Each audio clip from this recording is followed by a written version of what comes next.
안녕하세요, 비트TV입니다. I didn't know he was that unpopular. Let me say it again.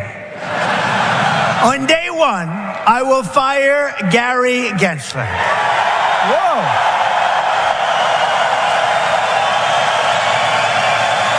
Our country. If we don't embrace crypto and Bitcoin technology, China will, other countries will, they'll dominate, and we cannot let China dominate. They are making too much progress as it is. And we want them to be successful. I don't want China to be successful, but we have to be the most successful. That's what's gonna happen. I want the United States to be first in technology, first in science, first in manufacturing, first in artificial intelligence, and first in space. You know, at MIT, my uncle was a professor there, Dr. John Trump. He would have fit in with this room very nicely, actually. That's why I mentioned it. And I believe he was the longest serving professor in the history of MIT.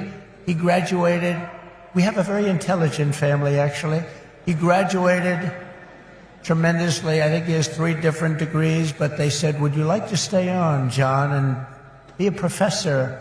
Well, I've got a lot of offers, I assume he said, but I've got a lot of offers. Well, he was there for, I believe, 41 years. When I was in the White House, the head of MIT came to see me, and they presented me with a book. 자, 여기서부터는 구독자분들에게만 노출이 되는 영상입니다. 구독, 좋아요 좀 눌러주시고요.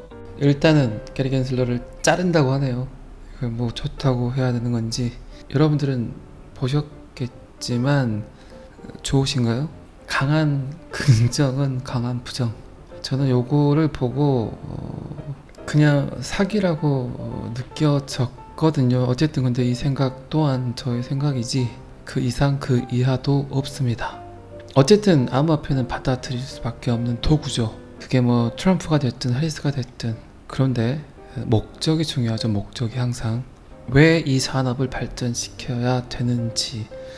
제가 이제 조금 이따 트럼프 연설에 대해서 이야기를 할 건데 가장 중요한 게 없습니다. 트럼프는 Why가 없죠. Why가 왜 비트코인을 미국에서 전략적으로 비축을 해야 되는지, 왜 우리가 하지 않으면 중국이 가상화폐를 장악할 건지, 우리가 가상화폐를 하지 않으면 중국이 장악할 것이다. 이미 그런데 중국이 엄청난 양의 비트코인을 보유하고 있죠. 그걸 알면서도 이런 얘기를 하는 것 같아요, 제 생각에는. 그리고 곰곰이 듣다 보니까 어떤 생각이 들었냐, 오늘 본인이 한 이야기를 누가 들었으면 좋겠다고 생각을 하고 이야기를 했는지. 물론 비트코인 컨퍼런스에서 비트코인 맥시멀리스트들이 와서 그들에게 비트코인을 이야기하는 것 같지만 제가 생각하는 트럼프는 분명 본인의 이야기를 중국에서 듣기를 원했던 것 같습니다. 스피커는 말을 하지만, 그리고 그는 그 말에 대한 영향력을 충분히 알고 있죠. 비트코인 맥시멀리스트들이 듣길 원했을까요? 아니면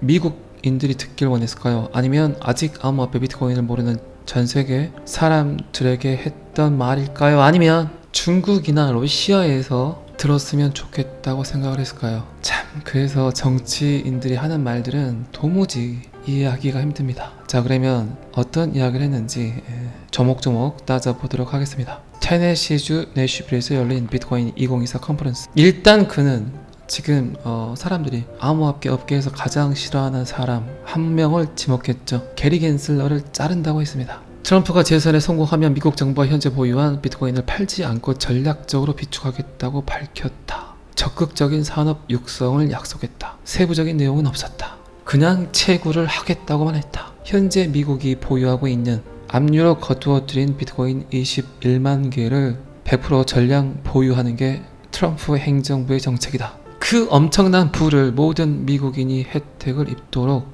영구적인 국가 자산으로 만들겠다. 어쨌든 그는 비트코인을 홀드하는 그 이유만으로 미국민들이 부자가 될 거라고 이야기를 했습니다. 자, 아직까지는 괜찮죠? 그리고 그는 현 정부가 비트코인 투자하는 기본 규칙을 어겼다. 비트코인을 절대 팔아서는 안 된다. 그리고 미국이 지구 전체의 가상화폐 수도이자 세계의 비트코인 슈퍼파워가 되도록 하겠다고 했다. 그리고 친 비트코인 대통령이 되겠다. 가상화폐를 100년 전 철강 산업으로 칭했고 가상화폐를 다른 나라가 아닌 미국에서 채굴해 미국에서 만들도록 하겠다고 이야기를 했습니다. 비트코인 기술을 받아들이지 않으면 중국이 그럴 것이고 다른 나라들이 그럴 것이다. 그들이 장악할 것이고 우리는 중국이 장악하게 둘 수 없다. 결국 비트코인의 시가총액이 은뿐만 아니라 금의 가치를 넘어설 것이다. 비트코인은 달나라로 가고 있으며 미국이 그 길을 선도하는 국가가 되기를 원한다. 가상화폐 업계에 필요한 전기를 공급하기 위해 화석 연료와 원자력 발전을 크게 늘릴 것이며 발전소 건설 관련 규제를 완화하겠다. 지난 3년 반 동안 현 정부는 가상화폐와 비트코인을 상대로 그 누구도 본 적 없는 전쟁을 벌였다. 바이든 가상화폐 규제 정책을 비판했다. 우리는 규제를 하겠지만 지금부터 규정은 이 산업을 사랑하는 사람들에게 만들게 할 것이다. 비트코인과 가상화폐는 여러분의 기대를 넘어 그 어느 때보다 치솟게 될 것이다. 자, 방금 제가 말씀드린 내용들이 비트코인 컨퍼런스에서 트럼프가 했던 주된 내용입니다. 비트코인은 전략적 국가 비축물, 절대 팔지 않겠다. 비트코인을 파는 것은 어리석은 짓이다. 쭉 들으셨죠? 여러분들 Y가 없죠. Y가 왜 그래야만 하는가? 그냥 비트코인을 보유해야 된다 라고만 이야기를 합니다. 이게 가장 큰 문제라는 거죠. 진정 비트코인을 이해하고 이야기를 했다면, 그리고 본인을 지지하라고 미국민들에게 이야기를 하려는 목적이었다면 좀 더 디테일이 필요했겠죠. 서두에도 말씀드렸지만 비트코인 암호화폐는 받아들일 수밖에 없는 도구입니다. 그런데 그 목적이 굉장히 중요하다는 거죠. 제가 토요일 영상에서 해리스와 그리고 해리스가 더 나을 것이라고 이야기를 했던 프레드 갈링하우스 영상 속에서 이야기 드렸듯이 이 시장을 알고 성장을 시키는 사람과 그리고 이 시장을 모르고 무턱대고 그냥 지금의 상황만 극복하기 위해서 성장시키겠다고 하는 사람은 분명히 차이가 나겠죠. 어쨌든 트럼프가 어떤 이야기를 하는지 굉장히 궁금했고 제가 처음부터 끝까지 다 보았는데 제 느낌에는 트럼프는 시장의 상황만 이해하고 있다. 비트코인 암호화폐가 어떤 건지는 잘 모르는 것 같다. 그리고 가장 중요한 건 지지율. 미국인의 5천만 명이 암호화폐를 홀드하고 있기 때문에 충분히 비트코인 맥시멀리스트들 그리고 암호화폐를 홀드하고 있는 수많은 사람들의 귀를 홀릴 수는 있겠지만 분명 그는 그의 연설을 중국에서 듣길 원했을 거라 생각을 합니다. 어쨌든 아직까지는 누가 될런지도 모르겠지만 해리스 또한 암호화폐에 대한 그의 입장이 조금씩 바뀔 거라고 생각을 합니다. 방금 전에도 말씀드렸지만 트럼프에게 없는 건 Y가 없다는 거죠. 왜 그래야만 하는지. 그리고 해리스는 그 Y에 대한 목적을 찾아내야 되겠죠. 그 목적을 찾아내서 친암호화폐 정책을 펼친다면 왜 이 산업이 중요하고 이 산업을 성장시켜야 되는지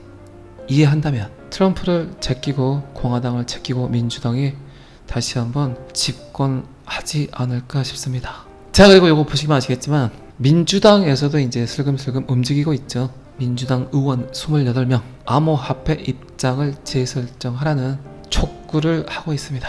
물론 이제 대선 전략의 일환이겠죠.